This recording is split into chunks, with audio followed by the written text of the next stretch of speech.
You know you're a Toastmaster when the MC of the meeting says, "Have you got a lectern in your car?" They say, "Sure, no problem. Would you like some lights?" He says, "No, just a lectern." And then you get to the meeting and the sergeant says, "Where's the gavel?" "It's in my car, silly me."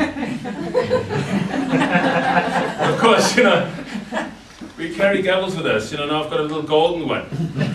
But these events really can be quite boring, can't you? Toastmasters, then they really can be a bit like toast, sort of dry and hard to digest and sort of crunchy, Toast, apparently, the word toast, in the sense of toasting, comes from, in the olden days, they used to have wine. It wasn't very good wine, apparently. And they used to put little bits of toast in the wine. I mean, how bad did the wine actually have to be?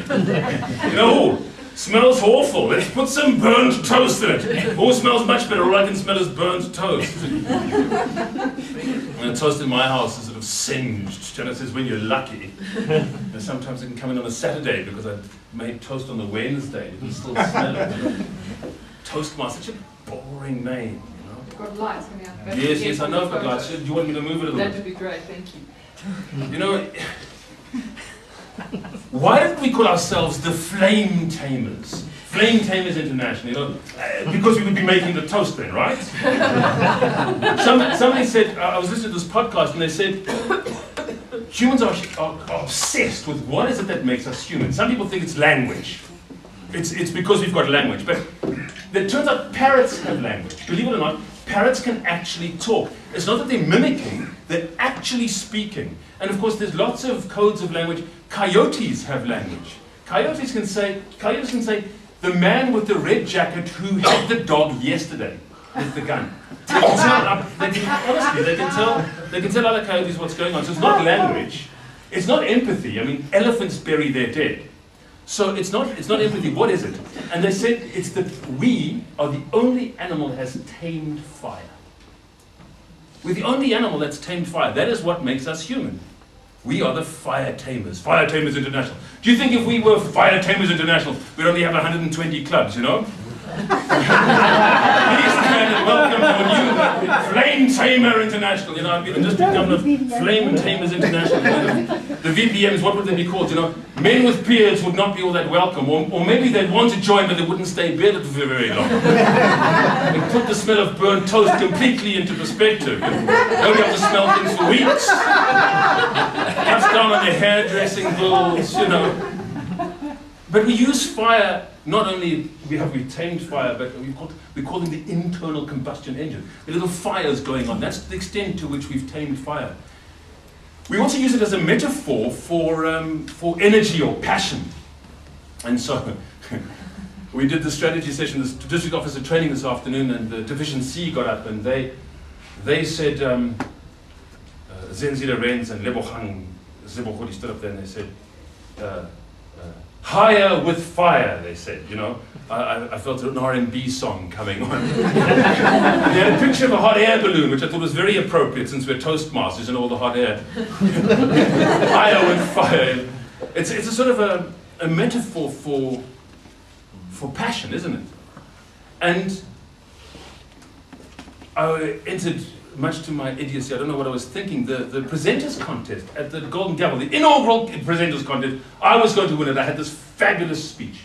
And I said, in order to build self-confidence, because we had to present Toastmasters and get people to buy Toastmasters, in order to really build self-confidence, what you've got to do is you've got to do something difficult and then succeed, right? And so if you do something difficult, you set yourself a challenge and you succeed, well, then you become more confident. And speaking is one of those things.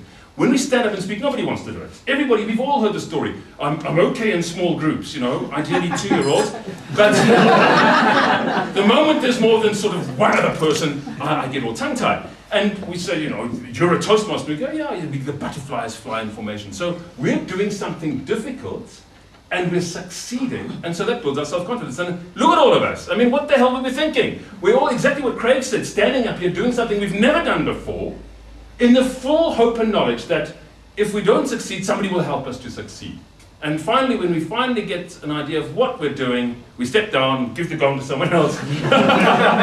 All right, your turn, off you go then, And Tim Knights was there and he said, You know, Eric, I lost, by the way, the contest. Jacques de Villiers won. Not that, but true. Jacques de Villiers. But never mind. First time he's beaten me in open competition. But Tim Knight said to me, you know, Eric, he says, I sit there and he's got this sort of quizzical expression on his face, and he said, you'll often say things and I'll be sitting there thinking, what are you talking about? And then 20 minutes later I'll think, oh yeah, it's a good point actually. Very slow. Maybe 15 minutes. But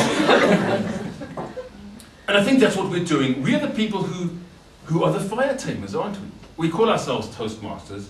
I don't know why. But we are the fire tamers. We take the energy that we've got and we tame that. We channel that energy and we create something amazing, don't we? Yes. And then I looked at the Division C governor, and Zenzi Lorenz, he was burned quite badly in a shack as a boy. And his whole arm is gone. He doesn't make a big deal of it. He's just got a leather arm. And his face is scarred. And he's standing there with a big, I want to cry, with a big placard with flames on it. And he's saying, higher with fire. And I thought, he is what we should be. He has taken this thing that has scarred him. And not only does it not let it get in his way, he says, oh, Division Governor, Division C, I think I'll do that job. He just says, no, I'll do that job.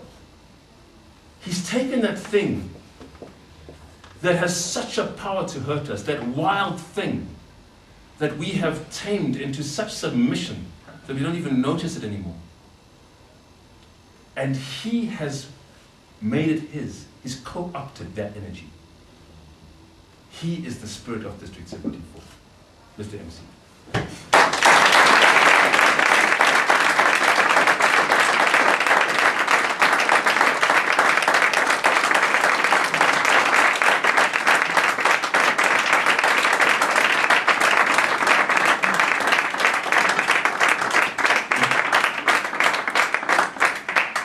Well, apparently we did have entertainment, so our stand-up comedian. Thank